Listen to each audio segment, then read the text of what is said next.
Welcome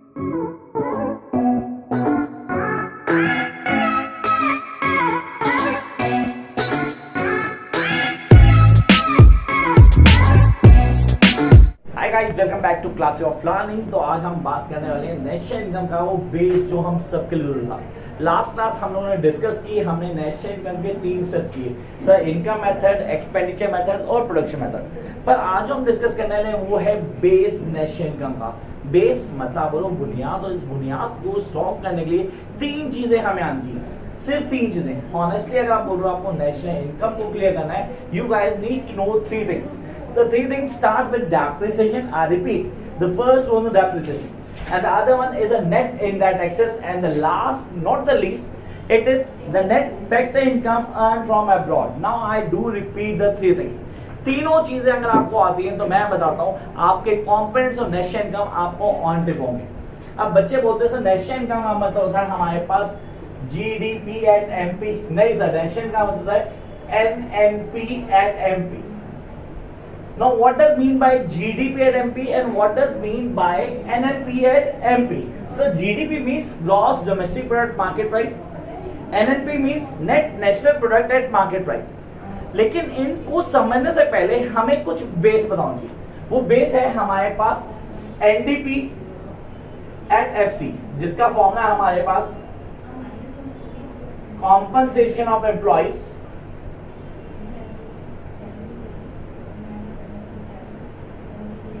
plus operating surplus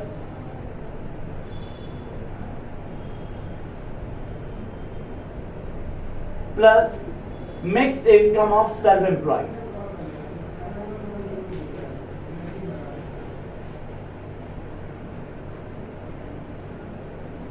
अब जरा ध्यान से समझ लेना क्योंकि समझना बहुत जरूरी है।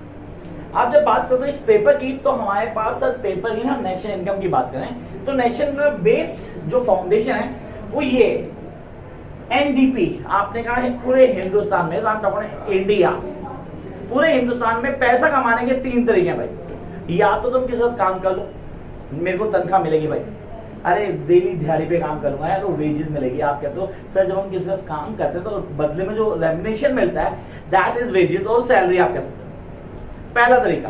दूसरा तरीका, आपने खुद काम कर लिया और खुद पैसा कमा लिया। लाइक मी, टीचर हूं यार, मैं इसको पढ़ा रहा हूं, मेरे को फीस देगा। डॉक्टर हूं, मैंने उसको ट्रीटमेंट दी, उसने मुझे फीस दी। इंजीनियर हो गया, लॉयर हो गया, ये सब क्या है? सेल्फ एम्प्लॉयड है। These all are self employed. Yes, these all are self employed. तीसरा तरीका, पैसा कमाता है। देखो यार, बचपन में छोटी कहानी पढ़ी थी कि अमीर और अमीर होता है, गरीब और गरीब होता है। रीजन क्या होता है कि अमीर और अमीर नहीं होता, पैसा पैसों खींचता है। Money works as a magnet. I repeat, money works as magnet, कि मनी से ही हमारे पास रेंट आता है, इंटरेस्ट आता है, प्रॉफिट आता है और रॉयल्टी आती है। तो कुछ गलत नहीं बोल रहा। अच्छा, कई हिंदी मीडियम के स्टूडेंट मेरे से बहुत नाराज रहते हैं कि सर आप हमारे लिए नहीं बताते यार, हमारे लिए भी तो बताया करो। बताऊं जी यार, कुछ नहीं है भाइयों, मैं तुम्हें बता रहा हूँ, बड़े आराम से चीजें क्लियर कर सकते हैं। कंपनसेशन एम्प्लॉय कुछ वो नहीं है, कर्मचारियों का पारिश्रमिक है। रिपीट, कर्मचारियों का पारिश्रमिक, जब आदमी कुछ काम करता है उसके बदले जो उसको मिलता है उसको कर्मचारियों का पारिश्रमिक होता है, जिसको इंग्लिश में कॉम्पनसेशन एम्प्लॉय कहते हैं। फिर ऑपरेटिंग सरप्लस, जिसको आप बोलते हो परिचालन अधिशेष, जिसमें आपका किराया आता है, लाभांश आता है, लाभ आता है और जो हम ब्याज देते हैं वो आता है। उसका स्वयं नियुक्ति की मिश्रित आय, self, sir that is a mixed income of self employed. देखो मैंने इतनी हिंदी तो अब याद कर ली कि मैं आप लोगों को पढ़ा पाऊं यार, ये तरीका है करने का। तो ये तो कॉन्सेप्ट हो गया हमारा। अब इस कॉन्सेप्ट से हम निकालेंगे GDP, NDP, GNP, NNP। Honestly 4 चीजें क्लियर करूंगा। सर चारों कैसे क्लियर करेंगे, और वो भी FC पे भी और MP पे भी। तो आपने क्या सर हम करेंगे GDP at MP, NNP at MP, GNP at MP, NDP at MP। 4 ही हो गए। और यही 4 GDP at FC, NNP at FC, GNP at FC और NDP at FC, ये फॉर्मूला हम याद कर लेते हैं। सर ये फॉर्मूले कैसे याद करने? याद करने का पहला तरीका, सबसे आसान तरीका, सबसे पहला पॉइंट जो आपको याद रखना है वो याद रखना है डेप्रिसिएशन। आई रिपीट, डेप्रिसिएशन, ये आपको ऑन टिप होना चाहिए, शुरू से लेकर आखिर तक कहानी को क्लियर करते हैं। हिंदी वाले ध्यान रखना, मूल्यह्रास बोलते हैं आप इसे। अब आपने कहा मूल्यह्रास क्या है, इसको कैसे क्लियर करते हैं, दोबारा बताता हूँ। डेप्रिसिएशन का कॉन्सेप्ट दिमाग में बहुत अच्छे से बैठ जाना चाहिए। आपने कहा sir what is depreciation, how it works. तो डेप्रिसिएशन आपने बोला सर अगर मैं डेप्रिसिएशन को ऐड करता हूँ, लुक एट हियर, मैंने अगर डेप्रिसिएशन को ऐड किया तो मेरे पास क्या आता है, ग्रॉस। और अगर मैं डेप्रिसिएशन को लेस करता हूं तो मेरे पास आता है नेट। अब ये भूलना जाना, ये पहला पॉइंट है, ग्रॉस या नेट। अगर डेप्रिसिएशन ऐड है तो ग्रॉस है, अगर डेप्रिसिएशन सब्ट्रैक्ट किया, आप लोगों ने घटाया है, तो आएगा नेट।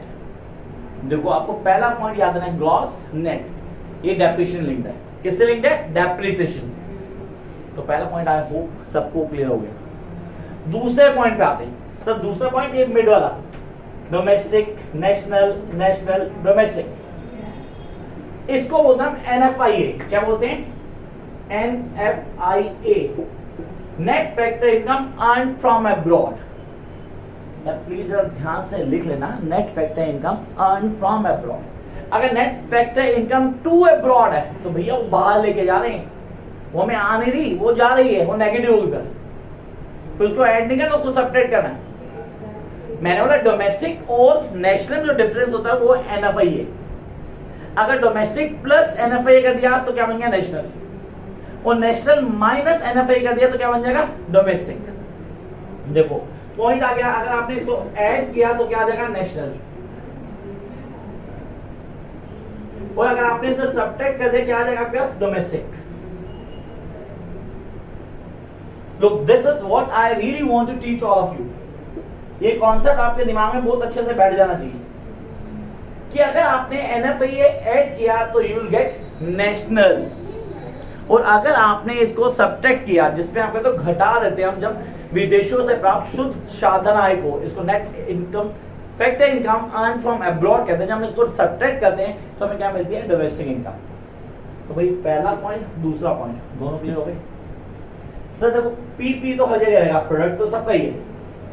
अब आगे एमपी या एफसी पे, अब मार्केट प्राइस और factor cost, what the difference between market price and factor cost. देखो मैंने बोर्ड में कुछ एक्स्ट्रा नहीं लिखा, ना कुछ यूज किया, मैंने कहा अगर इस बोर्ड पे जो दिख रहा है उतने कोई यूज कर लोगे तो आपके कॉन्सेप्ट क्लियर हो जाएंगे। आपने कहा NFIA, net factor income earn from abroad, अगर इसको ऐड करते हैं, सर ये तो हो गया, सॉरी ये गलत हो गया यहाँ पे। अब हमने करना था फैक्टर इनकम और मार्केट प्राइस में डिफरेंस, तो यहां लिखेंगे नेट इनडायरेक्ट टैक्स। जो नेट इनडायरेक्ट टैक्स है इसका फॉर्मूला क्या है, इसका फॉर्मूला है indirect taxes minus subsidies. Repeat, indirect taxes minus subsidies equal to है इनडायरेक्ट टैक्सेस माइनस सब्सिडीज। चलो जी, ये फॉर्मूला हो गया आपका NIT। अब आपने NIT अगर प्लस किया तो आपको मिलेगा मार्केट प्राइस,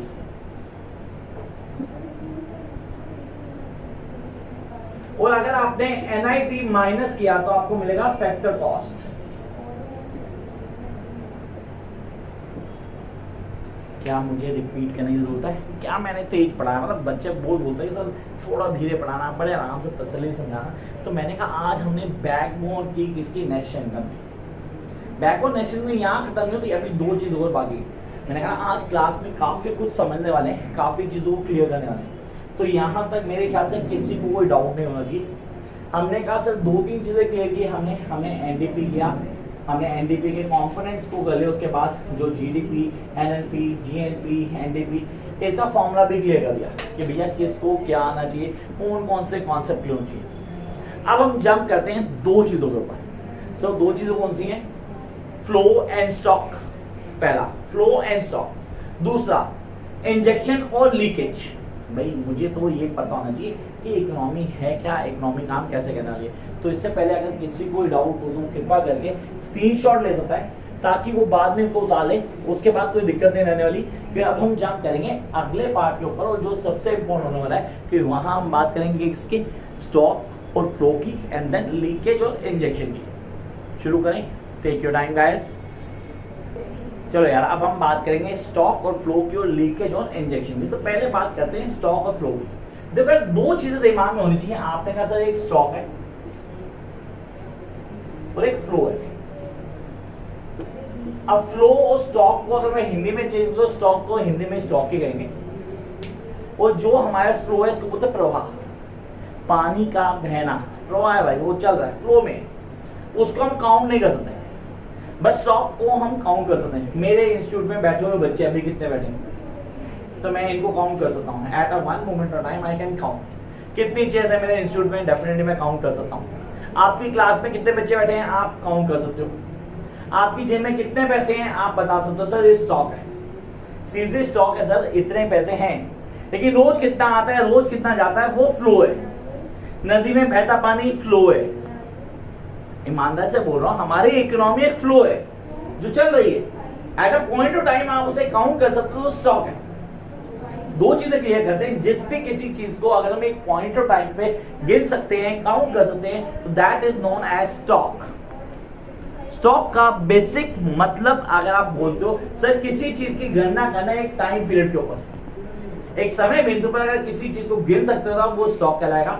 जबकि अगर हम बोले एक चीज जो बहती हुई है जिसको हम गणना नहीं कर सकते टाइम पे, we can not calculate the thing at a particular period of time, that is flow. तो यहाँ पे दो चीजें क्लियर हुई आपको, एक स्टॉक और एक फ्लो।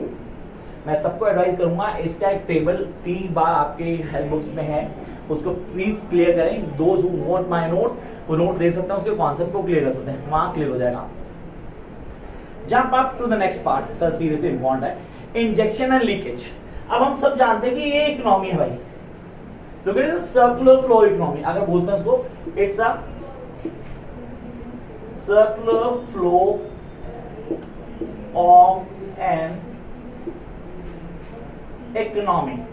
एक इकोनॉमी का सर्कुलर फ्लो है जिसमें पैसा आ रहा है पैसा जा रहा है। मैं मार्केट की बात कर रहा हूं सर, मार्केट जिस मार्केट में मैं और आप पैसा लगाते हैं, अभी पैसा आ रहा हो जा रहा है। जब भी आप इस मार्केट से, जो मार्केट बनी बढ़ी है, इसमें से पैसे निकालोगे, आपने क्या पर्सनल ड्राइंग के लिए पैसा ले लिया, पैसा निकाल लिया आपने, तो भाई ये लीकेज है।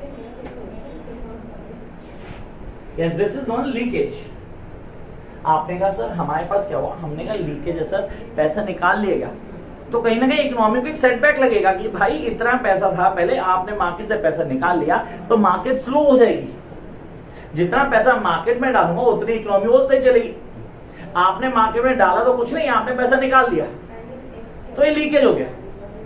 मेरा institute classic tutorial West Patel Nagar New Delhi में चल रहा है भाई। अब मैंने क्या किया, मैंने इसकी जो कैपिटल थी उसमें पैसा निकाल लिया, तो अब जो रिटर्न आ रही थी वो पहले से कम हो जाएगी। रीजन, क्योंकि आपने जो पैसा लगा हुआ था बाजार में उसको कम कर दिया। अब वो डेफिनेटली काम तो करेगा अपनी स्पीड से, लेकिन जब लगा ही कम है तो रिजल्ट भी कम ही देगा। That is leakage. अब दूसरा आप क्या करो, आप पैसा और इन्वेस्ट करो। मेरे पास दोस्त आते हैं, राहुल भाई ऐसा करते हैं, पैसे लेते हैं और काम को और बढ़ाते हैं, 7 वाला घर खरीदते हैं, 10 वाला घर खरीदते हैं, इंस्टीट्यूट थोड़ा और बढ़ाते हैं। मैं कहा बात तो ठीक है, चैनल भी चल रहा है, चैनल के साथ भी काम को बढ़ाते हैं। तो हमने क्या किया, हमने इंजेक्ट कर दिया।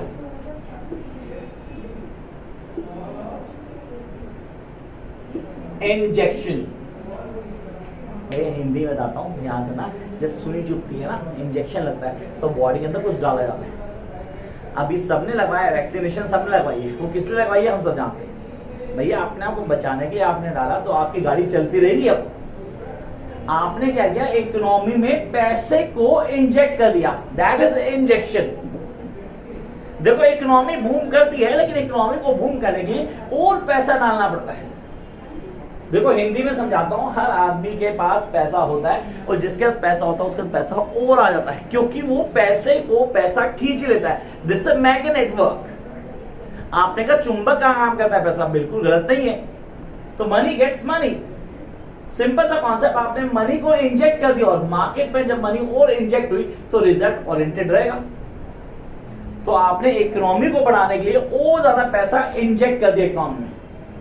ये कॉन्सेप्ट क्लियर हुआ? आई होप सबको यहाँ पे कॉन्सेप्ट पूरा का पूरा क्लियर हो गया कि भाई क्या था इकोनॉमी का कॉन्सेप्ट, कौन सी चीजें हमें आनी चाहिए और हम कैसे इसको आगे लेके जाएंगे। आई होप कि अब सबको ये पॉइंट क्लियर हो गया।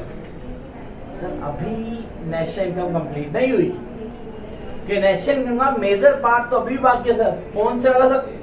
Sir sectors of economy, yes the major part. आप कहते हो सर हमारे पास क्वेश्चन पेपर में आता है सेक्टर्स ऑफ इकोनॉमी, तो सेक्टर्स ऑफ इकोनॉमी वाला क्वेश्चन तो होना चाहिए, वो टॉपिक भी सर करवा दो आप, ताकि हम इससे पीछा छुड़ाएं नेशनल इनकम कंप्लीट। एक वीडियो जो पिछली मैंने डाली थी उसको याद कर लेना, उसके बाद सेक्टर्स ऑफ इकोनॉमी को क्लियर कर लेना। फिर सर वो प्रिकॉशंस वाला टॉपिक रहेगा सर, प्रिकॉशंस क्या होंगी, मेरे नोट्स आपके पास होने चाहिए, प्रिकॉशन मैंने डाली हुई है, नहीं तो प्रिकॉशंस भी डिस्कस कर लेंगे। कौन सी जल्दी आ रही है, ट्रेन तो नहीं पकड़नी, मैंने नहीं पकड़नी, तो बने रहो, सीट को ग्रिप कर लेना, सीट बेल्ट डाल लो ताकि हम आगे चलें। कहाँ चलें? नेक्स्ट पार्ट के ऊपर, and that part is known as to be the sectors of Indian economy. तो मेरे ख्याल से इसमें किसी को डाउट नहीं है, अगर नहीं है तो ठीक है उतार लेगा, अगर उतारने में किसी को प्रॉब्लम है तो क्या करो, स्क्रीनशॉट ले लो। जंप कहते हैं, फिलहाल रिमूव करता हूं इसको मैं। अब आते हैं हम नेक्स्ट पार्ट के ऊपर, that be the key sir turning point of this economy. आपने कहा इकोनॉमी का टर्निंग पॉइंट, चलो यार देखते हैं सर इकोनॉमी का टर्निंग पॉइंट कैसे बना। हम कहते हैं कोई भी इकोनॉमी दो लोग चलती है, सीरियसली किसी भी तरह की इकोनॉमी दो तरह के लोग चलती है। सबसे पहले हाउस होल्ड्स, हाउस होल्ड्स आपने कहा सर ये हाउस होल्ड्स कौन है? हुआ दीज हाउस होल्ड्स, ये आप और मैं, हम लोग हैं, हम लोग जैसे लोग जो घर से काम पे जाते हैं, काम से घर पर आते हैं, हाउस होल्ड्स। दूसरे कौन से होते हैं? प्रोड्यूसर्स। प्रोड्यूसर्स सर ये वो लोग हैं जो चीजें बनाते हैं और हमें देते हैं, चीजें बनाते हैं और हमें देते हैं। आप इनका और हमारा बीच का रिलेशनशिप क्या है, ऐसा करते हैं, इस लाइन को हटा देते हैं फिलहाल, ठीक है, और कुछ समझने की कोशिश करते हैं, मतलब हमें कॉन्सेप्ट को क्लियर कर दिया जाएगा और हमें बताया जाएगा कि ये हाउस होल्ड्स और प्रोड्यूसर में रिलेशन है। चलो यार हिंदी में समझाता हूँ। ये लोग प्रोड्यूसर जो क्या करते हैं, चीज बना के हमें देते हैं, सर ये चीजें बना रहे हैं और हमें दे रहे हैं। देखो लुक एट हियर, क्या दे रहे हैं? Goods and services. Look, goods and services, ये हमें गुड्स और सर्विसेज प्रोवाइड कर रहे हैं। जब ध्यान से सुना, फिर ये बात बोलना कि समझ नहीं आया, इन्होंने गुड्स एंड सर्विसेज बनाई और हमें दे दी, तो भैया फ्री में नहीं दी, इन्होंने क्या किया, हमसे उसके बदले हमसे इन्होंने पैसे लिए, जिसको बोलते हैं फैक्टर पेमेंट या फैक्टर कॉस्ट, जो आपका मन करे आप उसको लिख सकते हो। फैक्टर कॉस्ट इन्होंने हमसे ली, इन्होंने हमें चीजें बना के दी, तो उसके बदले इन्होंने इन रिटर्न हमसे क्या ले लिया? फैक्टर कॉस्ट ले ली, जो खर्चा आया वो ले लिया। अब एक चीज भूल मत जाना, इन जगहों पे काम हम लोग ही करते हैं, प्रोड्यूसर तरफ पे हम नहीं करते, इनमें काम करने वाले हम लोग ही हैं। तो हमने क्या किया, हमने इन लोगों को क्या दी? सर्विसेज, सर्विसेज दी सर हमने, और सर्विसेज के बदले हमने क्या लिया? फैक्टर पेमेंट ली, फैक्टर पेमेंट, तो इसको लिख लेंगे फैक्टर पेमेंट और उसको लिख लेंगे फैक्टर कॉस्ट। तो आई होप यहाँ पे हमें किसी का कोई डाउट नहीं रहेगा कि सर वो क्या था और इसमें क्या फर्क था। Concept clear? भाई देखो, अगर सर्विस दे रहे हैं, हम यहाँ काम कर रहे हैं, तो उसके बदले से पैसे ले रहे हैं, तो यहाँ भी दो एरो हो गए, एक एरो जो हम पेमेंट ले रहे हैं, एक एरो जो हम सर्विसेज में दे रहे हैं। अब ये तो हो गए भाई दो सेक्टर। अब इनके अंदर कूद पड़ता है एक सेक्टर जो बहुत इंपॉर्टेंट सेक्टर है, जिसके बिना ये काम नहीं कर सकते। ऑनेस्टली इस टू सेक्टर में उस सेक्टर का होना बहुत जरूरी है। वो कौन है सर? वो है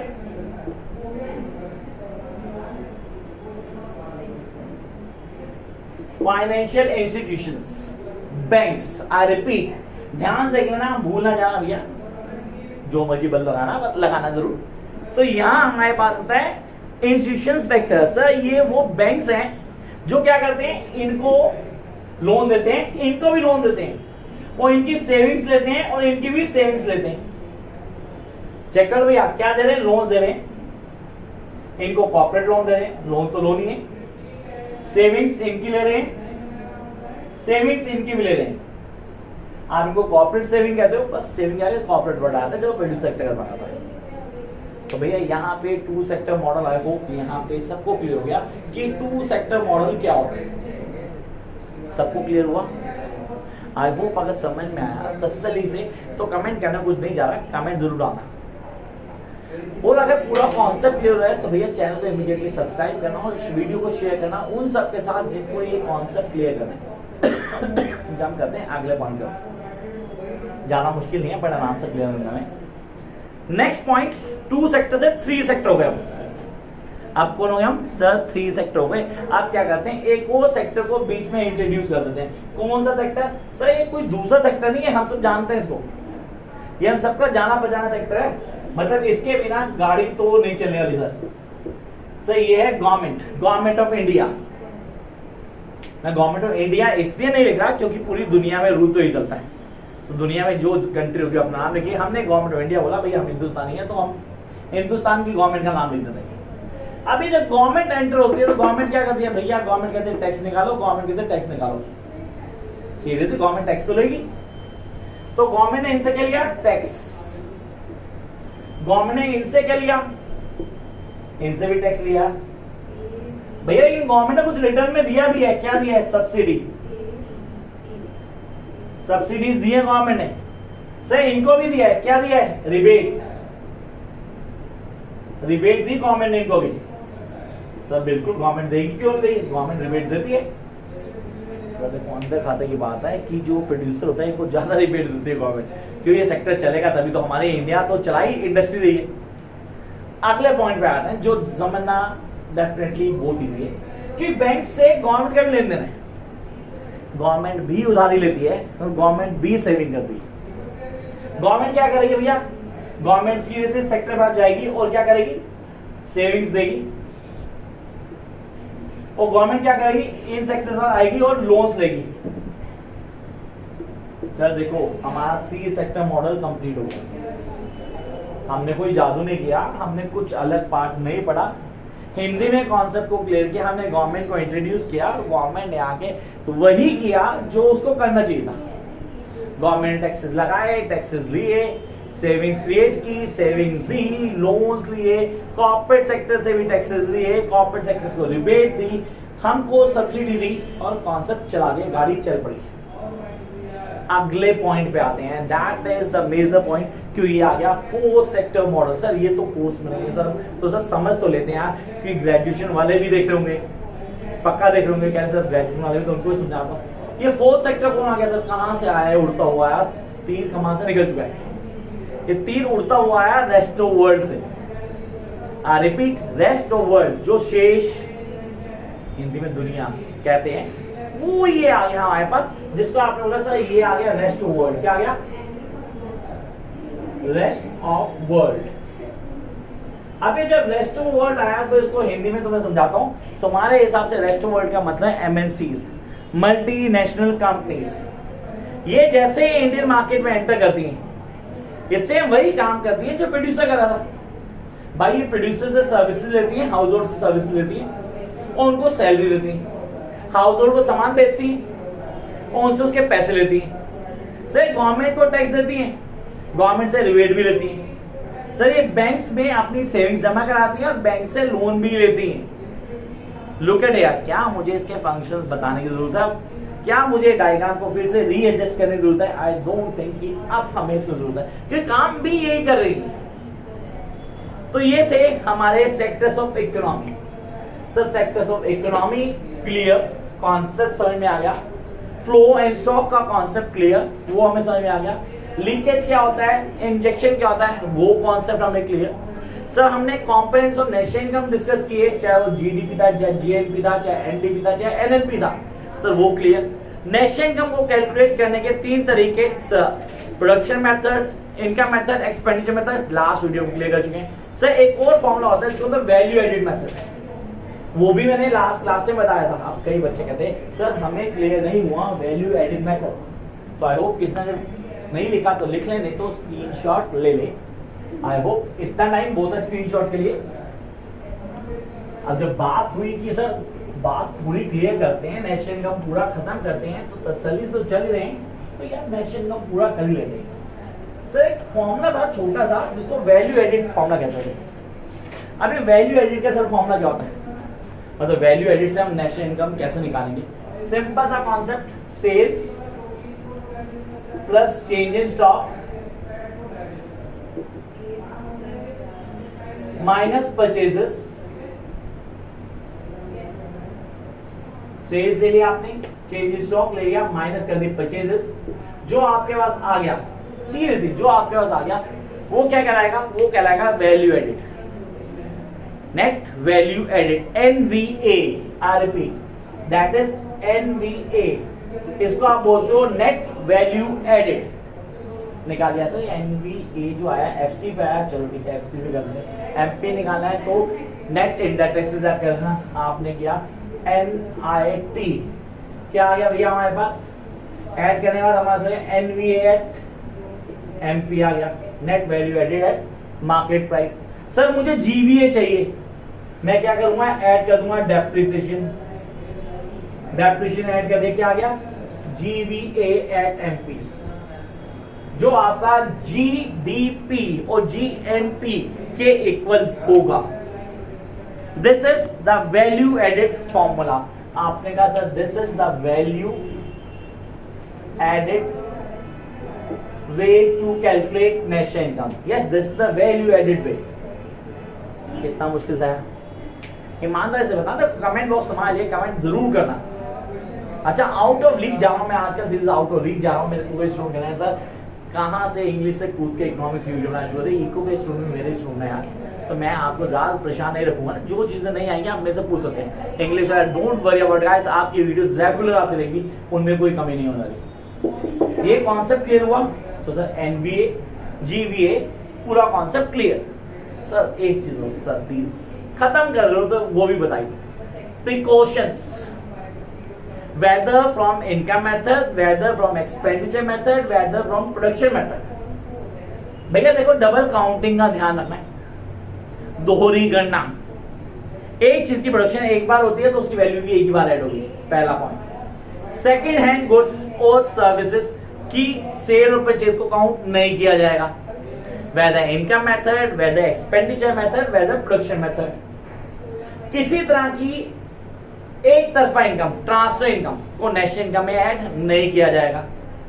I repeat, one sided transaction को हम ऐड नहीं करते, जिसको बोलते हैं ट्रांसफर इनकम। अच्छा सर, उसके बाद किसी भी तरह की, आई रिपीट किसी भी तरह का, जब आपने कहा कोई आकस्मिक लाभ हो गया आपको, सर कहते विंडफॉल, सड़क पे चलते लाख करोड़ रुपए मिल गए, सपनों में सबने सपना देखा था कि ब्रीफकेस मिलेगा नोटों से भरा हुआ, मैं भी उनमें से था, तुमने भी देखा होगा पक्का, लेकिन मिला नहीं हमें कभी। लेकिन अगर ऐसा होगा तो वो भी नेशनल इनकम का पार्ट नहीं है, क्योंकि नेशनल इनकम बोलती है भैया अगर काम कर रहे हो तो इनकम वही वाली काउंट होगी जो रेगुलर मिल रही है, जो आप लगातार ले रहे हैं और आपको ग्रैब की जा रही है और आप उसको फॉलो अप कर रहे हो। कितना मुश्किल था नेशनल इनकम। अच्छा जिसको समझ नहीं आया प्लीज मुझे जरूर बताना कि अगर समझ नहीं आया, हमने पढ़ा, आपका कॉन्सेप्ट ले लूंगा, मैं कोशिश करूंगा, मैं और अच्छे से करता हूँ, मैं फिर कोशिश करूंगा दोबारा से, मैं हार नहीं मानूंगा, दोबारा कोशिश करूंगा आप लोगों को समझा के ही मानूंगा। जिनको समझ में आया गाइस मेक श्योर ये पेपर में कंफर्म आएगा। तो ये आपके on technology, wish you all the best.